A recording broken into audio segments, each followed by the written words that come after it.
अकोल्यातील खदान पोलीस ठाणे हद्दीतील कौलखेड रिजनल वर्कशॉप परिसरातील साईनाथ कॉलनी येथे मनोरुग्ण मातेनं तिच्या 9 वर्षीय चिमुकल्या मुलाला दिवाणमध्ये कोंबून ठेवल्याची घटना समोर आली आहे।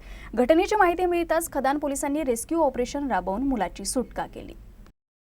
ही महिला तिच्या लहान मुलासह अंदाजे 20 दिवसांपासून घराबाहेर दिसली नाही अशी माहिती मिळाल्यानंतर खदान पोलीस, नंदादीप फाउंडेशन मानसिक आरोग्य केंद्र यवतमाळ येथील कर्मचारी निशांत सायरे आणि विनोद मापारी, साईनाथ कॉलनी येथील नागरिकांनी घटनेची शहानिशा करण्यासाठी महिलेच्या घरी गेले। मात्र ही महिला आपल्या स्वतःच्या घराला आतून लॉक करून राहत असल्याचं आढळलं। महिलेची स्थिती पाहता ती मानसिक रुग्णासारखी वावरताना दिसून आली।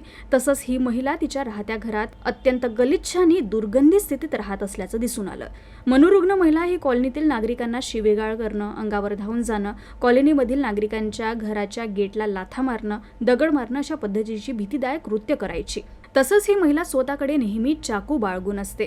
तिच्या घराची पाहणी केली असता तिचा मुलगा हा लाकडी बेडच्या आतमध्ये डांबून ठेवलेला दिसून आला। पोलिसांनी या मुलाची सुटका केली असून पुढील तपास सुरू केलाय।